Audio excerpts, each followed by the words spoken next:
I'm Colin from Tyne Valley Motorhomes, and this is the handover of a 2016 Auto Sleeper Kemerton XL. So as we start the walk round on the driver's side of the vehicle first, this is your Lpg Filler Point. As this vehicle is fitted with a 25 litre underslung tank, you take this off.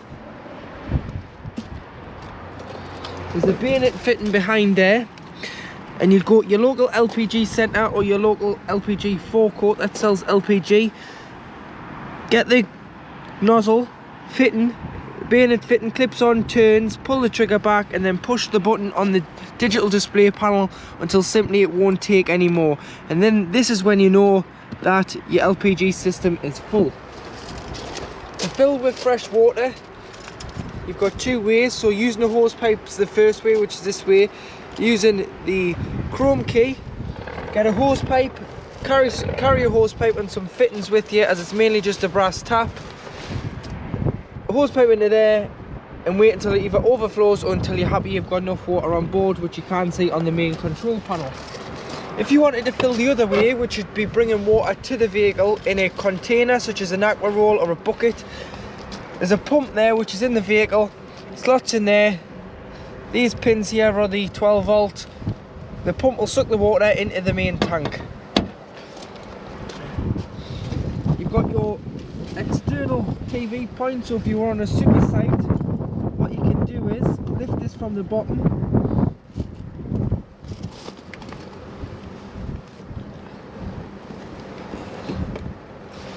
and you've got, if you're on a super site, carry some coax and you can connect to use their aerial instead of yours on the vehicle. You've got your truma vent there, so that's the location of the boiler, which is underneath the bunk on the driver's side. Just allows the fumes out when operating on gas. Two 40 volt connection points, so to hook the vehicle up, get your hookup lead, expose the ends and connect. Always connect the vehicle up first and then the power source, and do it in the reverse order when unhooking. But push the blue clip down on the left hand side, which will release the hookup cable. And underneath here you've got your fresh water drain off, so if you've taken on contaminated water, you're winterizing, or you're simply not using the vehicle for a while, you can let the water out, which is the fresh one. Especially in the winter, you'll want to allow all the water out of the vehicle, and then it'll just clip back up. And you've got the waste, which is this one, and this is anything that you've drained off via a plug hole, so including dishes water, shower and hand basin. Drain that off on the way out of your site to eliminate any water freezing in the winter. Coming around the back of the vehicle, you've got your high level brake light and bullet style reverse camera, tow bar with 7-pin electrics, and then these fittings will take a bike rack should you ever want one in the future.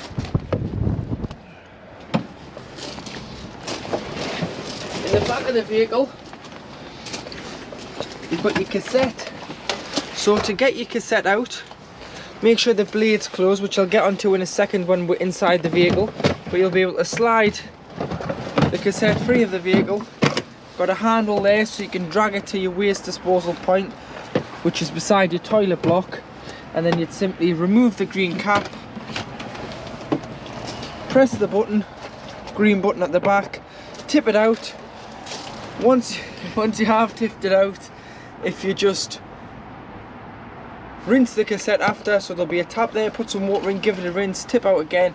Then if you're using the chemical in the liquid form, a cap full straight into here, and it's good to go back into the vehicle. If you're using the tablet form, put a pint of water into the cassette and then drop a tablet down the toilet. On this toilet, it doesn't take the flush from the fresh water, it takes it from a header tank. So you'd need to fill here with pink liquid, some pink and some water, dilute it, and what you'll see is there's a little ball in here, and it'll go right the way up this clear tube, and that will indicate how much water is in your cistern in your header tank. To operate your toilet, flush make sure the pump's on, flush first, open the blade, which is this one here, it'll go into the cassette, then use the toilet, flush after use, and then slide it back and close the blade, which will allow you to get the cassette out. Should that be open, you'll not be able to get the cassette out. You've got storage behind, which has got your quick release connector for your barbecue on there for your external gas point. There's your water pump for filling from an aqua roll. Freestanding table. These lights are individually switched, and then you've got your shower opposite. Lights are individually switched. And then remember, when winterizing, you want to leave all your taps open, so remove your shower head from the hose and allow the hose to lie in the shower tray with the mixer open, and do the same for your drop down sink. Then you do have your screens and your doors on your shower, so you can stop that. You've got a button here which is an extractor fan in the shower, and then you've got your blue lights, which is on this one here. Coming round to the passenger side of the vehicle, you've got your external Gas Bbq point. So using that fitting that's behind the toilet, clips in there. Then you need to clip the other end of the hose with a Jubilee clip onto your Kadak or external awning heater barbecue, and then you turn the tap and it'll use the main underslung gas tank gas supply instead of carrying a spare bottle. Fridge vents, awning. So you've got your fridge vents, your awning and your awning light. Electric step. So there's a button here, this one here, and your step will come out. And then by the side of the passenger door, you've got your diesel filler, which opens with the main ignition key. Tyre pressure, so 4.5 bar on the front axle, which is 65 psi, sorry, and 5 on the back, which is 72.3. Weight plates are 3.5 ton, gross vehicle weight. Train weight, which is the motorhome and the vehicle, can't exceed 6.5 ton.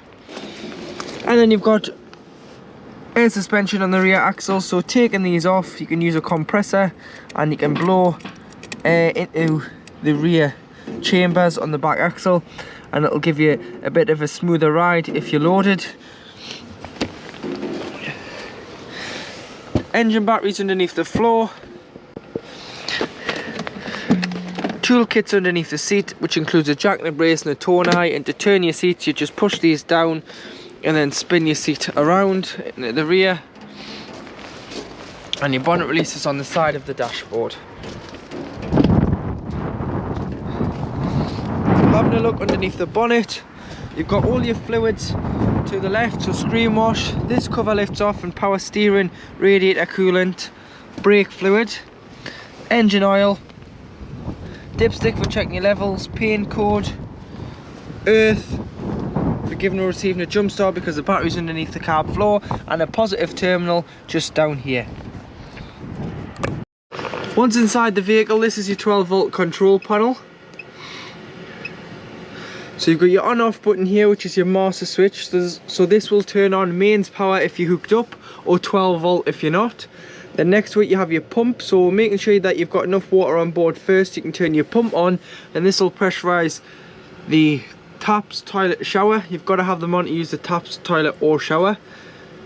Got your master switch for your light in the top right hand corner, then they all are individually switched. You've got your awning light. You've got a dimmer button here, but this is redundant on this vehicle as it doesn't have dimmable lights, so don't forget about this one. Power transfer button, so it'll use the van battery instead of the leisure battery, but I wouldn't advise using it. Always run, so if it comes up vehicle, it's running off the van battery. You want to press it until it comes up leisure. You always want to make sure that the motorhome's using the leisure battery, because that's the battery that's the purpose for the battery. Otherwise it will flatten your cab battery, you'll go to start up and there'll simply be no life, and that's not what you want when you're away touring. And then you do have tank heaters here, so if it's going to potentially freeze overnight, you can turn them on. It'll put a current through the water to stop the water from freezing in the tanks that are bolted to the chassis. Here you've got your leisure battery reading, your amperage capacity. Your solar goes to sleep when hookup is on board because it takes a bigger voltage in, and you've got the amps currently being used off the leisure battery. I've got the vehicle, the leisure, the freshwater and the wastewater levels, so you can see that we've got 75% of freshwater, 0 waste.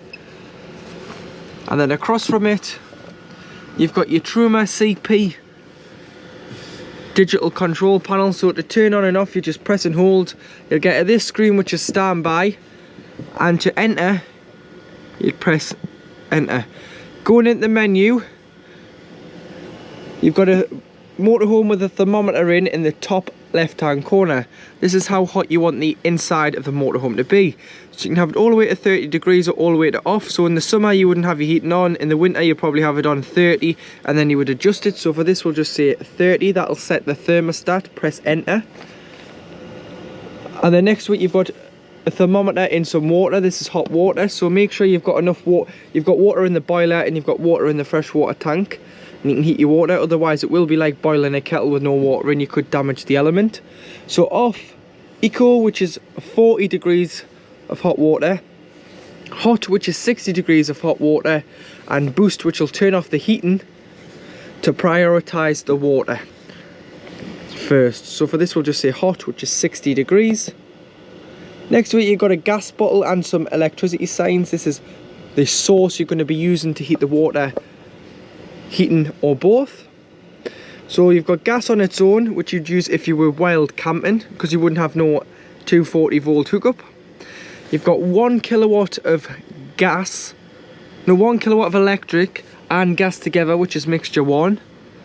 You've got mixture 2, which is 2 kilowatts of mains 240 volt and gas. So you'd use this in the winter if you're in desperate need of water or heating. This will reduce the time it takes to heat the water or the vehicle. And then you've got electric on 1 kilowatt, which is 750 watts, and you've got electric on 2 kilowatts, which is 1500 watts. So on most sites in the UK, electric on 2. If you've paid your site fees, you'll not want to waste your gas.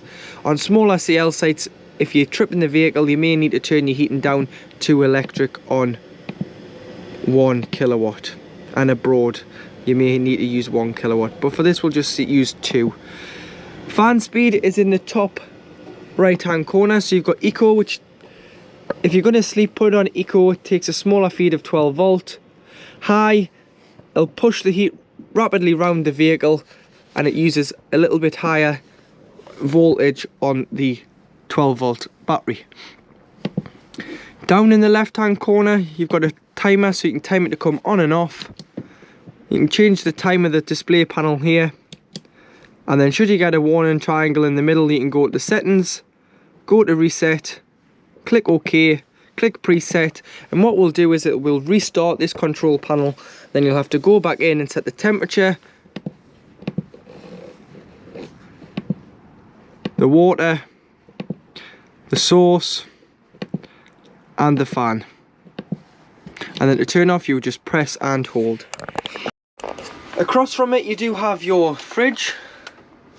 So you turn on and off here, pressing here will change the source, but A stands for automatic energy selection, so it'll choose the best source you have available. So at the moment we're hooked up and we've got gas in the tank, it's went to hook up.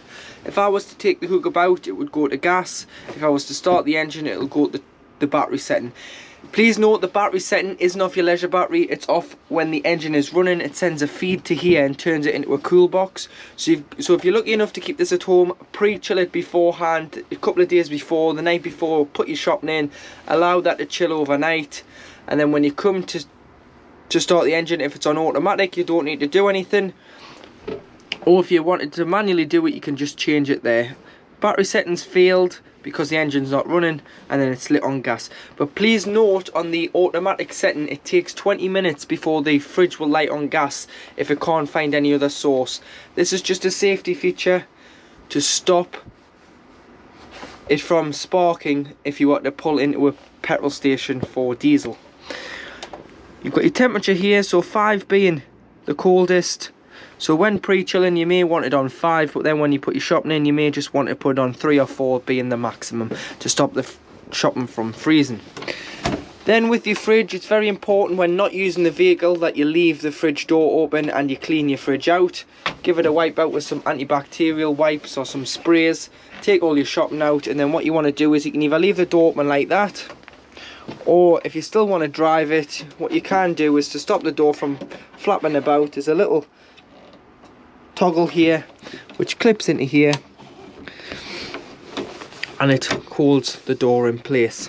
We've got some worktop space on here, storage. Pressing the buttons will release all of these. Got storage above, some wine glasses. Across from it you've got your TV bracket, TV point for a TV aerial. If you were to ever fit a satellite system to it, there's a satellite point, there's a 12-volt point and a USB. And then next to the fridge you've got your wardrobe, so you've got a tabletop and a leg which goes in the front there. Infill cushions for when you make the beds up. So there's one that goes in here if you're using it as two singles, or you could use them when you join them together as a double. And you've got a hanging rail. And then you've got 3 slide out drawers. In the kitchen area you've got 3 gas burners.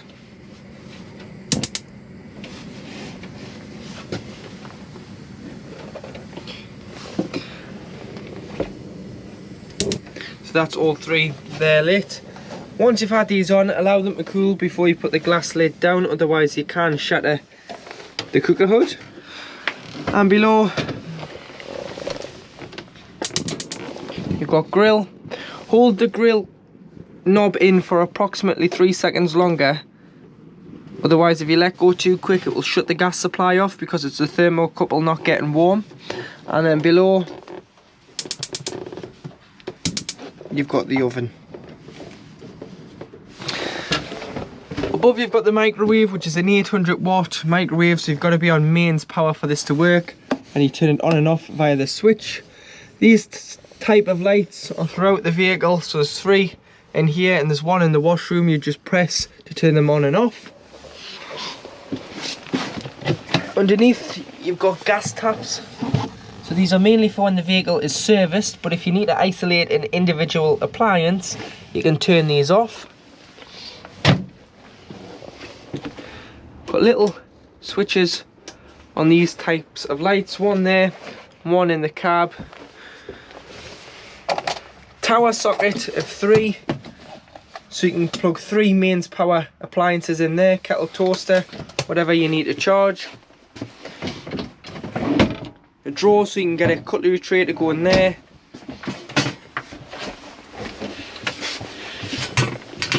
In here you've got some storage, and you've got your EC5 unit, which is your power supply distribution board. So you've got a system shutdown button, so if you didn't want a power drain in the winter on your leisure battery when storing it, you can just turn that off and it will stop any power drain going from the leisure battery. You've got all your 12-volt fuses here, so do carry some spares. And on this side you've got your RCD and your MCBs. And because your freshwater tank is heated off the main control panel, there's a little switch here to heat your wastewater tank so that the water doesn't freeze when it goes to sub-zero temperatures overnight. You can turn that on and it'll do exactly the same by putting current through the water to stop it from freezing. So underneath the bench seat you've got your fuses, which is your EM40 interface, which is the fuses that cross over between the motorhome side and the vehicle side. So you've got a fridge fuse in there, tow bar fuse in there, marker lights and vehicle battery fuse. You've got your battery charger here, which obviously charges the leisure battery, engine battery when hooked up. Charges the leisure battery when running, when the engine's running, but it always prioritises the vehicle battery first. When that's full, send the wasted voltage to the leisure battery, and your leisure battery is underneath here. And then this is your boiler. So we're seeing the flue from outside, which is this here. So your boiler does two jobs: heats the vehicle, heats the water. It's got a 10-litre water container in there.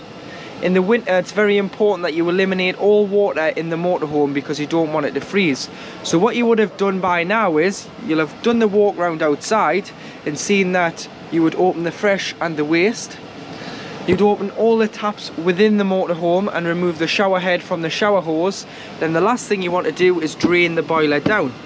So this is an anti-frost device, and at 3 degrees it'll automatically drop the water when not in use because it's sensing the cold and it doesn't want the water to freeze. But I would always check on this, or some people do it before it gets too cold, and all you do is once it's across the vehicle and the button's pushed in, it's holding the water. Turn that, the button will pop out and it will drain the water off at 10 litres.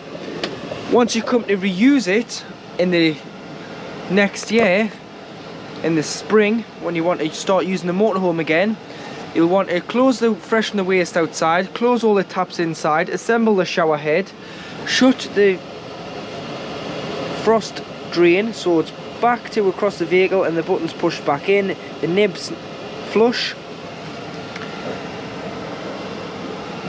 Fill the vehicle with water via a hose pipe. Come in, put the main panel on, put the pump on, go to the cold side of the tap first. You'll get an automatic pressurised feed of cold water because the pump here is transferring it from the tank underneath straight to the tap. Go to the hot side, it will cough, splutter, make all sorts of noises because it's pushing the air out until you get a free flow of water from the hot side of the tap. This is when you know your hot water system is primed. So now in the cab, to the right of the driver, you do have your handbrake, and then on the doors, on the driver's door, you have the driver and passenger electric windows. And if you move this, you can choose which mirror you want to adjust, the top or the bottom. When the engine started, there's a little gauge here which will tell you how much gas is in your 25-litre underslung gas tank on the dashboard. And to black the side windows out, so pinch as you've got Remus carb lines, they'll slide out, and then you would do the same on the windscreen. So pinch,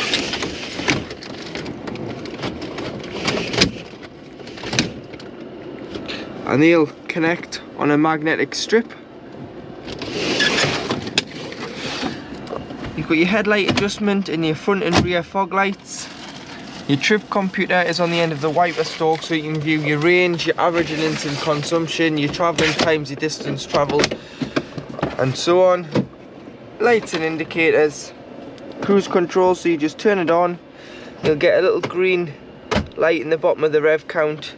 Push it up to set, pull it down to slow down, push it up to speed up.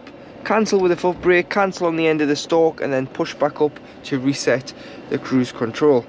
Steering wheel controls.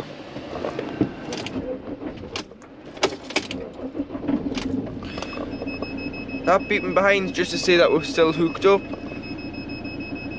And then when you go into reverse, you get your rear view camera, reverse camera.